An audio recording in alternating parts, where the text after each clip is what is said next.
Bienvenido a nuestro estudio del libro de Gálatas. En esta lección veremos el marco histórico de Gálatas y los temas principales que aparecen cuando Pablo aborda algunos problemas graves que se han presentado en las congregaciones de esa región. Cuando Pablo escribe su carta a los Gálatas, está lleno de una profunda ira que notamos de inmediato. La mayoría de las cartas de Pablo comienzan con tiernas presentaciones. Incluso se pasa el resto de la carta corrigiendo duramente a su audiencia. El inicio de Primera de Corintios, por ejemplo, dice así después del saludo inicial: Gracias doy a mi Dios siempre en cuanto a ustedes por la gracia de Dios que les fue concedida en Cristo Jesús, porque en todo han sido enriquecidos en Él, en toda palabra y en todo conocimiento. Así el testimonio de Cristo ha sido confirmado entre ustedes hasta no faltarles ningún don mientras esperan la manifestación de nuestro Señor Jesucristo. Pero Gálatas comienza con Pablo diciendo: Estoy asombrado de qué tan pronto se están apartando del que los llamó por la gracia de Cristo para ir tras un evangelio diferente. No es que haya otro evangelio, sino que hay algunos que los perturban y quieren pervertir el evangelio de Cristo. Este problema es tan serio que Pablo no pierde el tiempo en sutilezas una vez que los saluda y pasa directamente a modo de confrontación. Mientras leemos la carta de Pablo a los Gálatas, podemos comenzar a imaginar lo que sucedió para que se enojara tanto. Pablo había recorrido Galacia predicando el evangelio de que Jesucristo, a través de su muerte en la cruz, había hecho posible que Dios nos dé salvación. Pablo predicó que este evangelio, cuando se abraza con fe, puede salvarte. Este don es el resultado de la gracia de Dios para que podamos ser salvos solo por la fe, solo en Cristo. Nada más puede salvarnos. Este mensaje no pretende sugerir que ser cristiano solo implica creer y nada más. Simplemente enfatiza que la salvación en sí misma no se gana a través del esfuerzo humano. Pablo insiste en que los cristianos se salvan para buenas obras, pero no por las buenas obras. Estas obras son una validación y una señal de nuestra fe, pero no aseguran nuestra salvación. Podemos imaginar esta dinámica como unas ecuaciones matemáticas. Salvación por obra se vería así: fe más obras igual a salvación. La salvación, que podríamos llamar gracia barata, es aquella que no pone la fe en acción. Fe igual a salvación. Sin embargo, la visión bíblica y más completa de la salvación es fe igual a salvación más obras.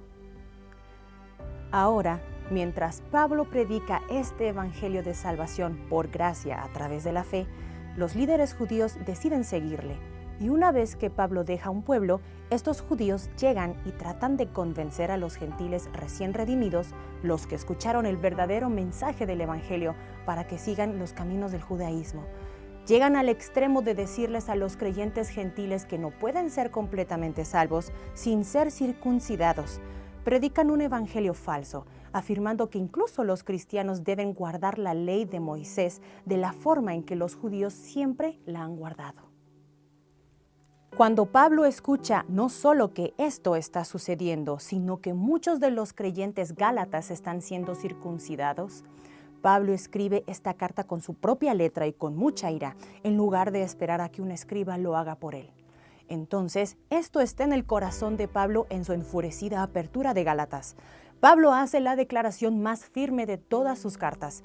Él dice en Gálatas 1:8, pero aun si nosotros mismos o un ángel del cielo les anunciara un evangelio diferente del que les hemos anunciado, sea anatema.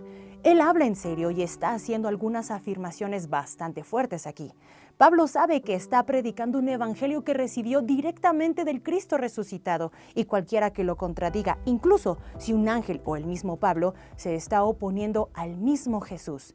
Pablo dice que tal persona merece ser maldecida. Él enfatiza este punto en el versículo 9 diciendo: como ya lo hemos dicho, ahora mismo vuelvo a decir, si alguien les está anunciando un evangelio contrario al que recibieron, sea anatema. Ahora, eso es bastante audaz por parte de Pablo. Aquí está llamando a la apostasía con maldiciones violentas. Apostasía significa alejarse de. Es el completo abandono de algo. En pasajes del Antiguo Testamento significa un abandono de un pacto con Dios. en la Iglesia significa un abandono de la fe en Cristo a través del rechazo de su nuevo pacto. Vemos un claro ejemplo de este abandono en el libro de los Jueces, al final del libro anterior, el libro de Josué, donde los hijos de Israel renuevan el pacto que primero fue dado a Moisés, jurando lealtad a Dios y su Torá o ley judía. Luego, en Jueces, toman una posición muy diferente, abandonan su compromiso de pacto no solo una vez, sino 7 veces diferentes. Entonces, no sorprende que Pablo, quien habría conocido bien pasajes como este, vea la apostasía como una enfermedad espiritual. Él sabe que esta enfermedad puede comenzar con cambios aparentemente sutiles de la forma en que él describe el Evangelio de Cristo, como insistir en que la circuncisión es necesaria para la salvación. Pero Pablo dice, la esencia del Evangelio no está sujeta a debate. Él escribe en Gálatas 1, 11 al 12, pero les hago saber, hermanos, que el Evangelio que fue anunciado por mí no es según hombre, porque yo no lo recibí ni me fue enseñado de parte de ningún hombre, sino por revelación de Jesucristo. La idea de agregar el cumplimiento de la ley judía a la fe cristiana como una forma de obtener la salvación le llega a Pablo en un nivel muy personal. Leemos en las Escrituras que Pablo fue una vez un peligroso enemigo de la iglesia. Cristo lo libra milagrosamente de creer que la única forma de ser salvo es a través de las prácticas religiosas judías. Pablo no tiene intención de permitir que sus amados gálatas sean arrastrados por ese mismo camino sin salida. Él les recuerda en Gálatas 1, 13 al 14 que él ya ha recorrido ese camino diciendo, ya oyeron acerca de mi conducta en otro tiempo en el judaísmo, que yo perseguía ferozmente a la iglesia de Dios y le estaba asolando. Me destacaba en el judaísmo sobre muchos de mis contemporáneos en mi nación, siendo mucho más celoso de las tradiciones de mis padres.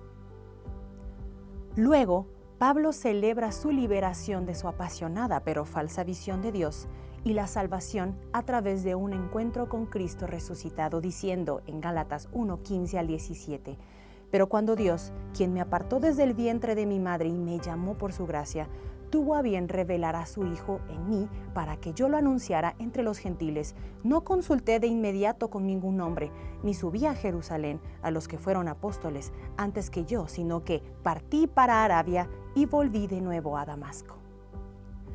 Pablo continúa describiendo exactamente a lo que sus movimientos y encuentros le habían llevado después de años de ministrar entre los no judíos. El decreto de Hechos 15, que se hizo en Jerusalén respecto a los creyentes gentiles. Este decreto confirma que los gentiles no necesitan volverse judíos para ser verdaderamente cristianos. Los cristianos gentiles están libres de la obligación de participar en las prácticas rituales de los pactos judíos.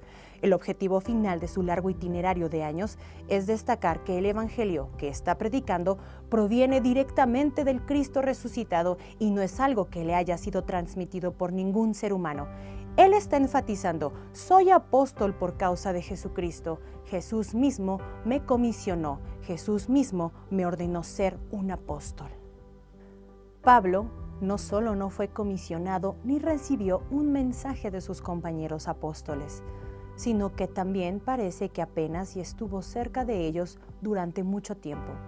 Según el testimonio de Pablo en Gálatas 1:22 al 2:2, está a 14 años de distancia de estos otros apóstoles, quienes solo lo conocen por su nombre y reputación como un enemigo convertido, una reputación por la que glorificaron a Dios por causa de él.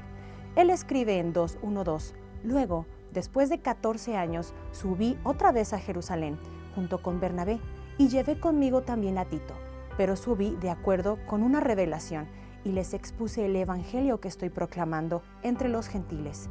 Esto lo hice en privado ante los de la alta reputación para asegurarme de que no corro ni he corrido en vano.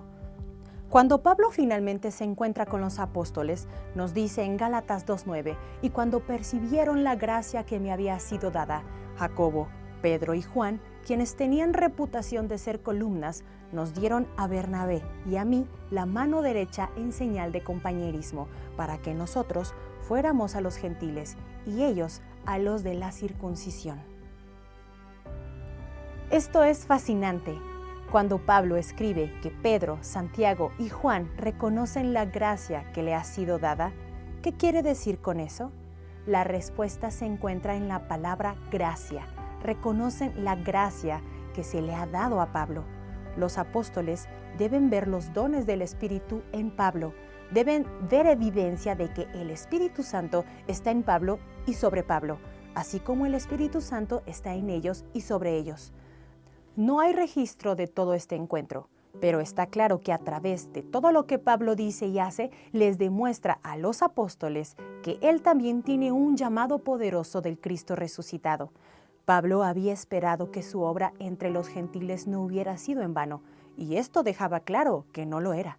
Los otros apóstoles incluso celebran a Pablo y Bernabé como colaboradores y alientan su trabajo continuo en las regiones gentiles, acordando que Pablo es el apóstol de los gentiles, de la misma manera que ellos son apóstoles de los judíos. Se podría cuestionar la sabiduría de esta decisión, pues Pablo, cuando era conocido como Saulo, era un rabino, un fariseo de los fariseos. Saulo se había sentado a los pies de Gamaliel, uno de los más grandes rabinos de su tiempo.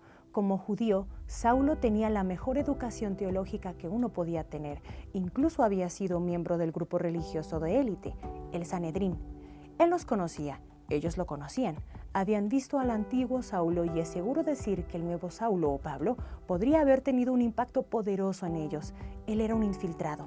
Entonces, a la luz de estos antecedentes, ¿a quién crees que se debería enviar para llegar a los judíos?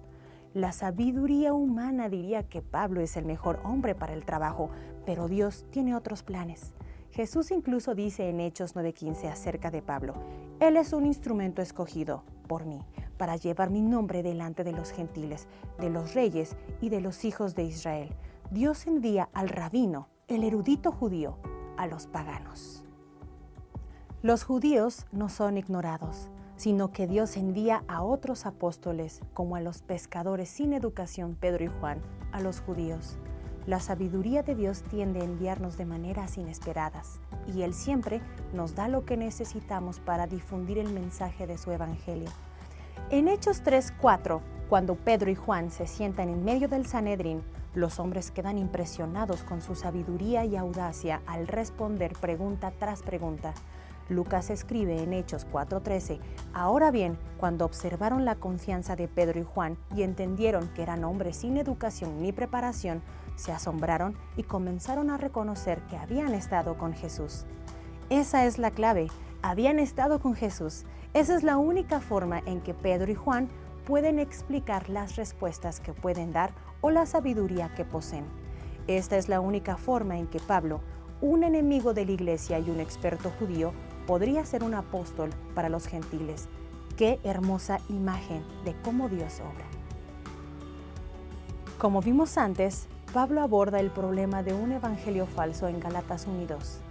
Él llama a ese evangelio falso otro evangelio. Pablo realmente está diciendo que este supuesto otro evangelio en realidad no es evangelio. Está lleno de apostasía, falsa esperanza y mentiras. Y según Pablo, cualquiera que predique tal evangelio debe ser maldecido. Como hemos visto, el argumento de Pablo está basado en su confianza de que su mensaje no es suyo. Condena todas y cada una de las predicaciones del falso evangelio diciendo: déjame decirte algo sobre el evangelio que prediqué. No obtuve ese evangelio mientras me entrenaba para ser rabino. No obtuve ese evangelio al leerlo en un libro. De hecho, no me enseñaron este evangelio en alguna enseñanza humana, escrita o hablada. Recibí el evangelio que predico directamente de Dios, de la revelación de Jesucristo resucitado. Así es como puedes estar seguro de que el evangelio que predico es el verdadero evangelio y todo lo que lo contradiga es falso.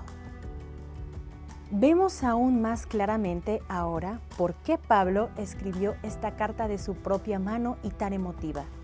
Es porque el mensaje de gracia que había predicado estaba siendo contaminado y cambiado por la mentira de que podemos salvarnos a nosotros mismos. ¡Qué blasfemia! Para terminar, recuerda esto.